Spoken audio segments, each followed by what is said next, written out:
Thank you all for taking your lunchtime to come and hear what somebody might say to this question. Why does God allow disasters and diseases? We could even just look at 2025 and see that we've already had the wildfires in North America.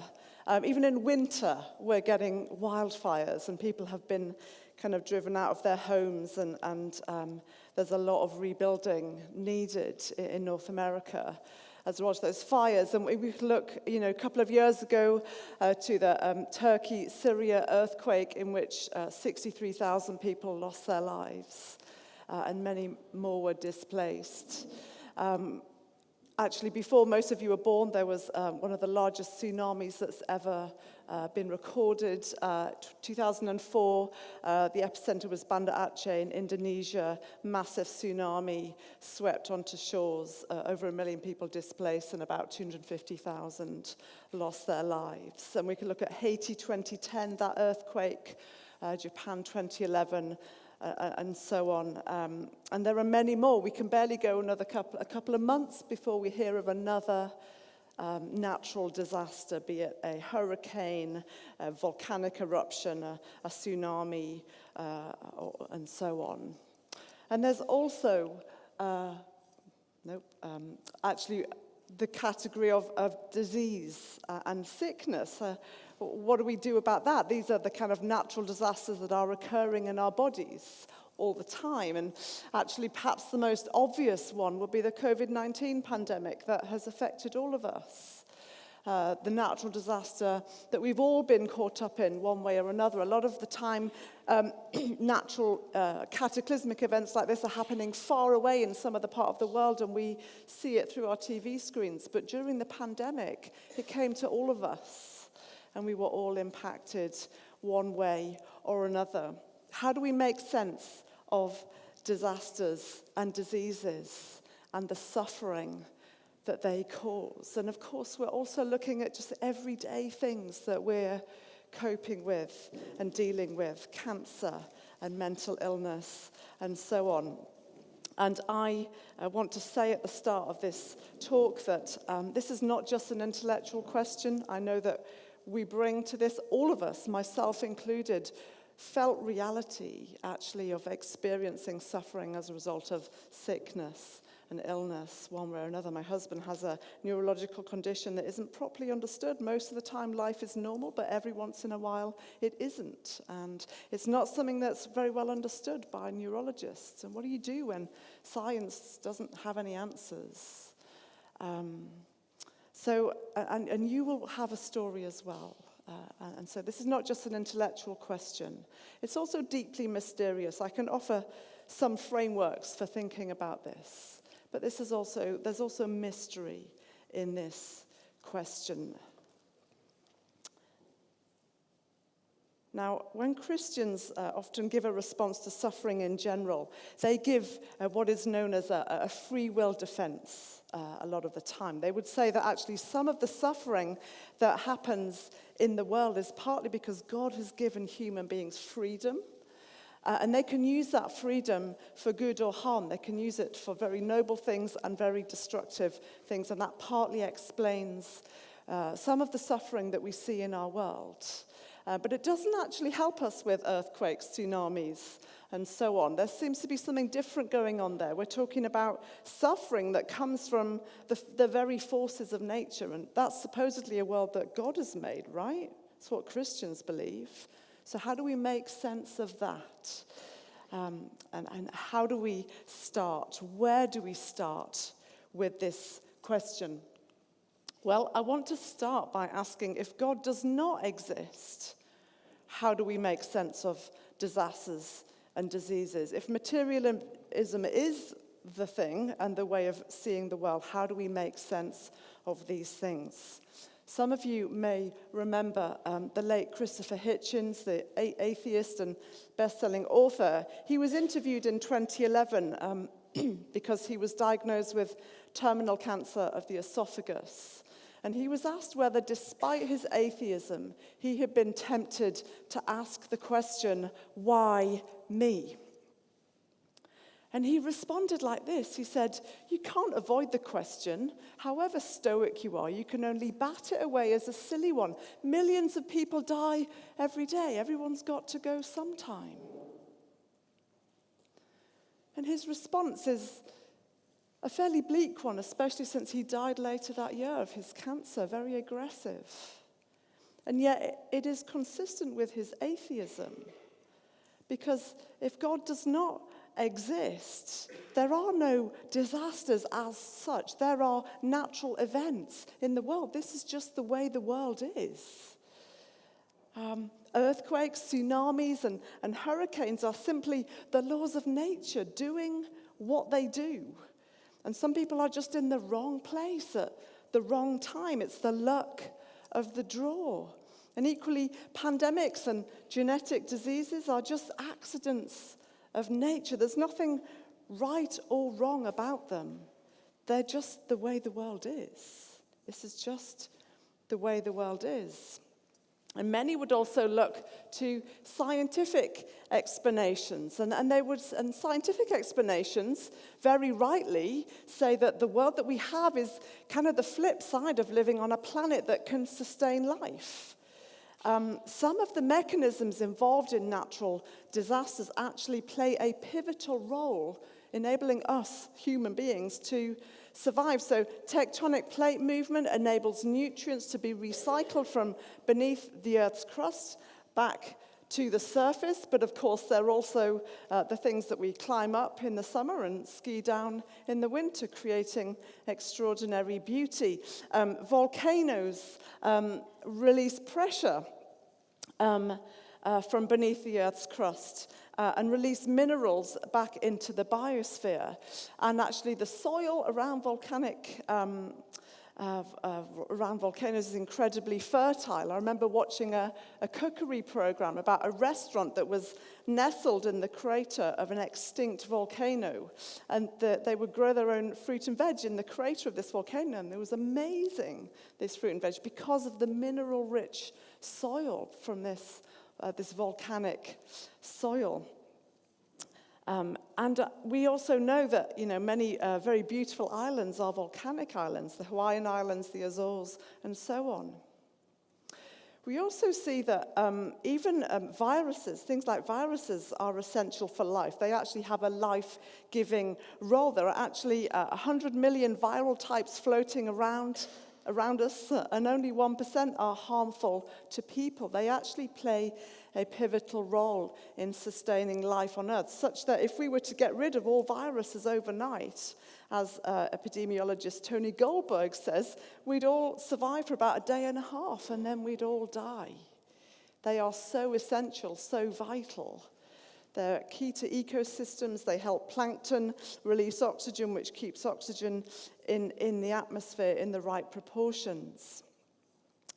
And so we see that this is not as straightforward as we initially thought. There are mechanisms central to some of these things that become disasters that actually have a life-giving role. And so these scientific explanations, they're helpful.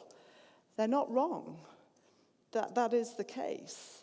But under materialism, they would say that this is just the way the world is. There's nothing right or wrong about it.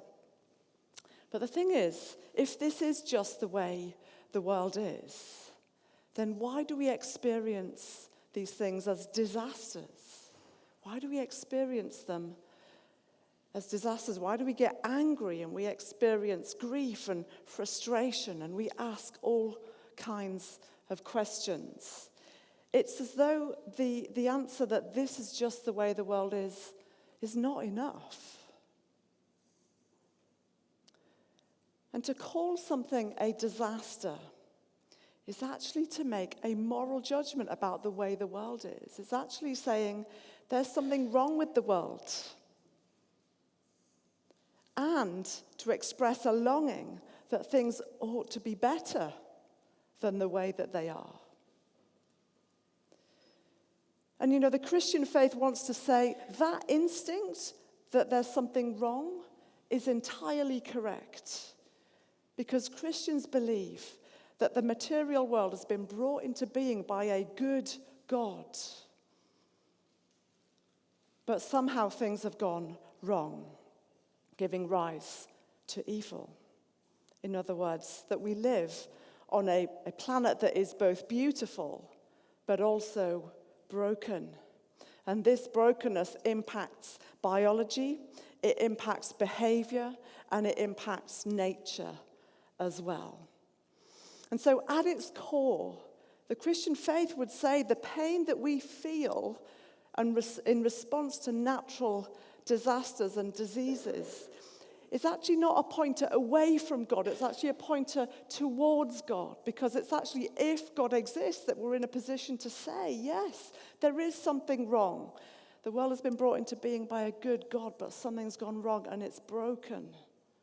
It's not simply just the way the world is. So how do we go about thinking about this more broadly? Well, I want to highlight two principles to you. These are two perspectives. They're not mutually exclusive. It's not either or. I want to argue they both work in parallel. And so one perspective is to say, look, the problem isn't so much with nature, but with people. A lot of people say that, the natural world is the way that it is so that it can sustain life. But the problem is we've become vulnerable to natural disasters in several ways. And so this view would say there's actually no such thing as a 100% natural disaster.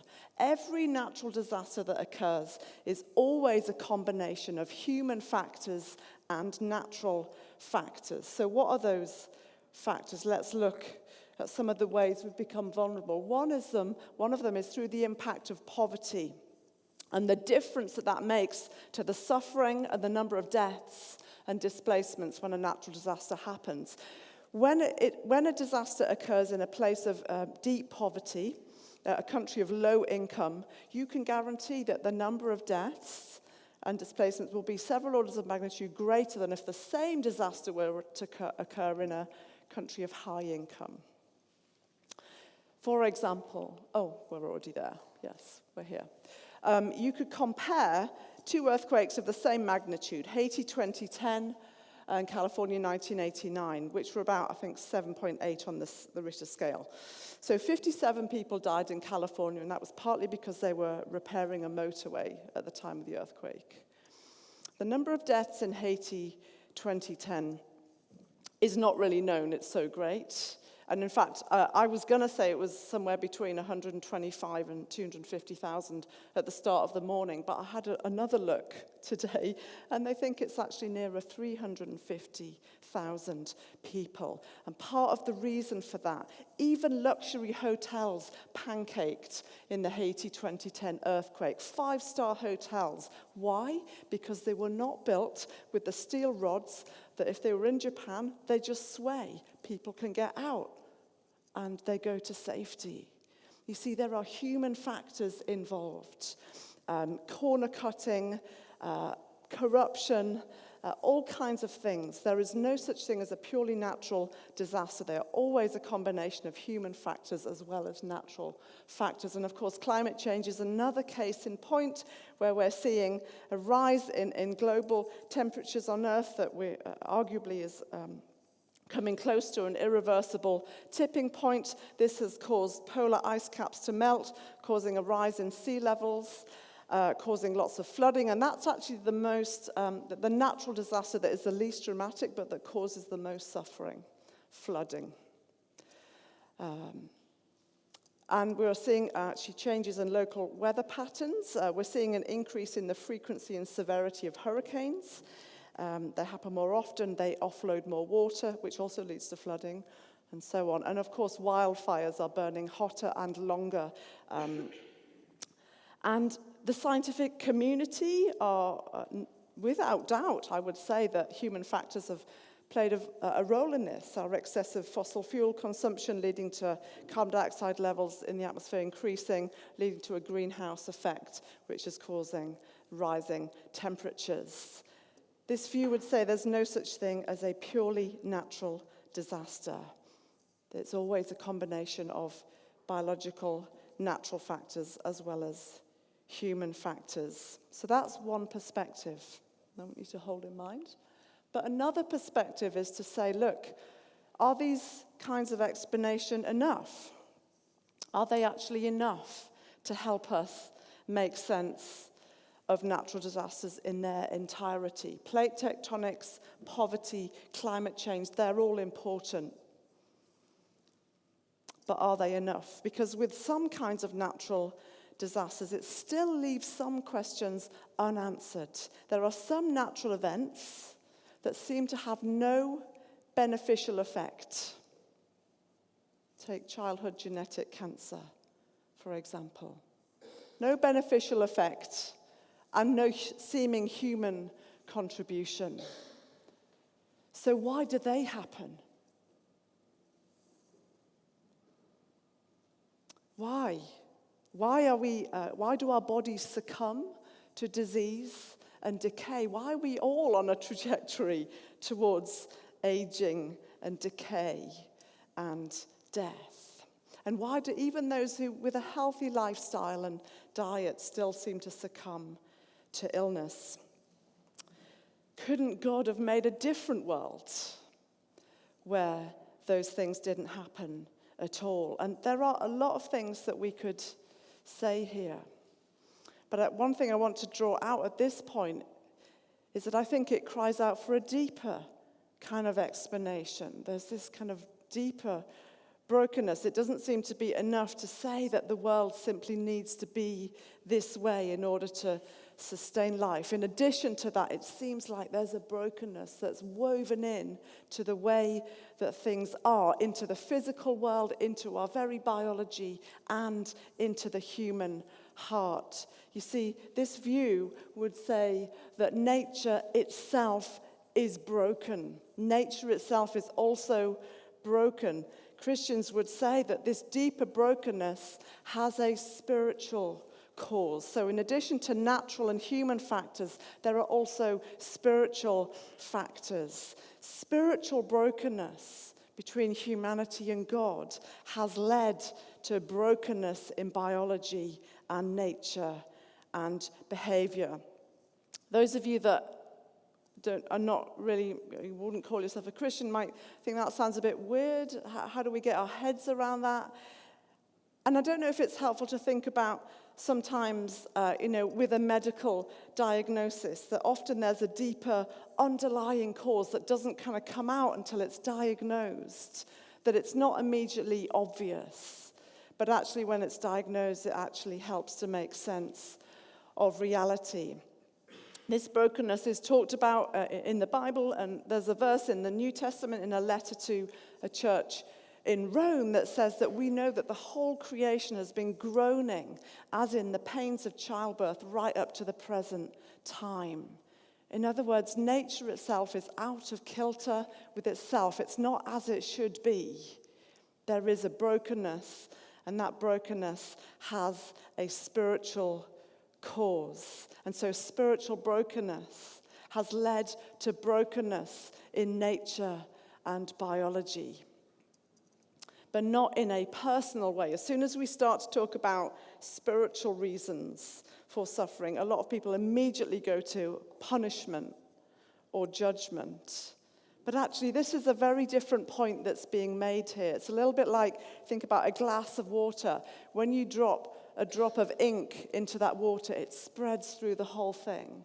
We're not talking about like divine lightning bolts to specific people or specific nations because they've done something to deserve it. We're talking about a diffuse brokenness that everyone is caught up in, which means that when you suffer, when you struggle, or when you see loved ones doing it, that is not a divine punishment. That is a consequence of living in a broken world, that we're all caught up in it. And that's what the Christian faith would say. But here's another question. What kind of God would allow disasters and diseases? I have written a book specifically on this called Broken Planet. It's actually on the table outside if you want to take a look. In that book, I tell a number of stories. I recount other people's stories and I weave them in with arguments and reasons. And one of them is from this Boxing Day tsunami in 2004. And it's of a doctor that goes in about 10 days afterwards, and he recalls taking a helicopter ride down the coast from Banda Aceh to the village where he's going to be. He describes how you can't see villages anymore. You can only see the footprint of the buildings. The rubble is 3 miles inland. He talks about a village of 270 inhabitants where only 70 survived. Every family had lost somebody. And he even recounts the story of a woman who had lost her husband and all of her children, and a boy who had lost his whole family. And they both arrive at this clinic. And this woman says, "I'll take you in as my son. You're my son now." Extraordinary beauty, even in the midst of awful, horrendous tragedy. But what they noticed was that, everyone's in shock. Everyone is just numb, but also needing somebody to lean on, somebody. But how do you do that when everyone is in the same situation? And what they found was the translators that had come with them as part of their humanitarian team didn't just end up translating for people. They ended up sitting with these traumatized villagers, listening to them. And that gives us a little bit of a window into the kind of God that would allow disasters and diseases. Because first and foremost, Christians believe in a God who has not left us alone in our suffering. He hasn't just sent us information on how to cope with the messed up world that we live in. We talk about a God that has come into human history, into time and space, as the person of Jesus Christ, to be with us, to come alongside us. Not just one that sits on some celestial cloud from afar, pointing at you, saying, do this, do that, but someone that comes into your reality and walks with you and says, let's walk this together. And if you turn to the person of Jesus Christ, you turn to a God who is with you, who wants to be with you. He's not distant. He's actually come closer than it's possible to come, humanly speaking. A God who has not left us alone in our suffering. Also a God who continues to intervene today. This idea that God has come to be with us, to get involved in our world, is actually the basis of humanitarian aid. And the very earliest forms of it that we see in the ancient world, they actually find their roots in the Judeo-Christian faith of a God who says every human being has value because they are made in the image of God. And suffering is not divine punishment, and therefore people deserve to be helped. And the instructions of Jesus to love your neighbor as yourselves, that forms the basis of humanitarian aid. That's why it exists in the world today. And God is intervening both directly in very supernatural ways, but also indirectly through the work of doctors, nurses, aid workers, NGOs, social workers, scientists developing vaccines, tsunami detection device inventors, and so on. God is in the business of intervening in our world, not remaining distant. Thirdly, what kind of God? Well, at the heart of the Christian faith is a God who actually knows what it is to suffer. God hasn't just come alongside us. He has also suffered. He has suffered like us. And he's also suffered for us. He died on a brutal Roman cross to mend this brokenness between humanity and God. And somehow through his death, we are offered new life and hope. Hundreds of years before Jesus walked the earth, someone called Isaiah said that he, Jesus, was pierced for our transgressions. He was crushed for our iniquities, our wrongdoing. And the punishment that brought us peace was on him. That by his wounds, we are healed. There's something extraordinary about the Christian God. That he has scars. I don't know what scars you carry. But actually the God at the heart of the Christian faith knows what it is to suffer.